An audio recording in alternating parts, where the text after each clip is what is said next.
Okey, kita dapat lagi sponsor daripada Aeronet. Hari tu kita dapat sponsor bag. Okey, tengok dalam ni. Ada Aeronet.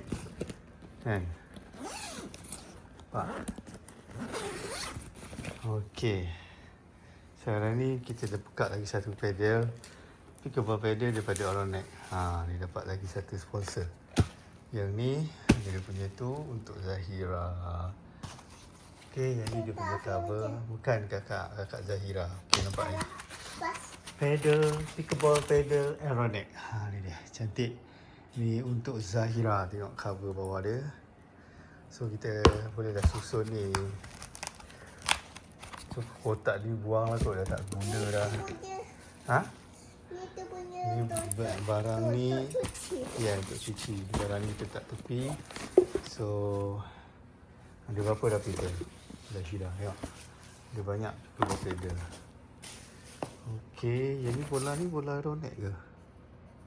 Mana bola Aeronet? Dalam ni ada apa? Kena buat video ni nak cukupkan 30 video ni. Dah. Mana ni Aeronet ni, dia punya cover. Mana bola dia lagi? Bola Aeronet.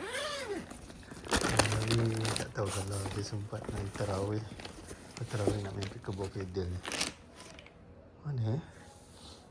Mana bola dia? Hafia, bola Aeronet kat mana Hafia? Original tu. Ada 4. Ni dia. Bola Aeronet mana? Dekat beg orange. Ni Aeronet. Bola. Kau dapat dua. Ni original tau. Ini pun sponsor daripada Aeronet. Bukan beli. Ni harga dia mahal ni. Ni 5 ke 600 satu ni. Ni. Ini je 5 ke 600.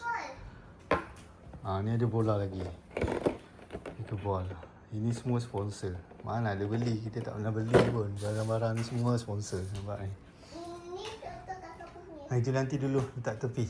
Ni nampak ni. Ni semua sponsor. Mana pernah beli.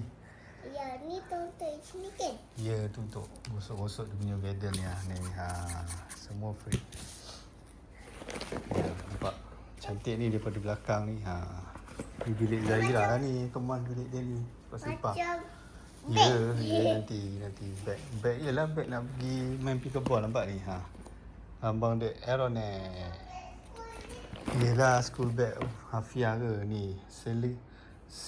Silicon carbon fiber, nampak ni. Sponsor, ni dapat sponsor, ni dapat sponsor, ni dapat sponsor. Tak payah beli pun. Orang lain semua beli, kita dapat sponsor. Ni dapat. Tapi yang paling best sebenarnya Aeronet ni. Nampak ni. Ni tak best ni. Macam cokiang. Yang ni Amplexi ni pun mahal ni. Amplexi ni. Amplexi ni pun mahal. Ni ini pun mahal ni. Ni 200 lebih je. Amplexi. Ayah tak pernah beli lah barang-barang ni, semua dapat free je. Betul, semua dapat free. Tapi dulu kita dapatkan desain semua. Nanti kita susun kemas bilik Zahira. Sepah. Ni Aeronet. Ini bag pickable. Dalam ni ada bola lagi. Ada 2 bola. Ni So ada 4 bola pickable. Indoor dengan outdoor. Ni yang beza dia. Ni kalau macam ni dia sini. indoor. Yang ni outdoor. So ada banyak bola ni. Di sini juga. Iyalah, indoor. Ni simpan. Okey.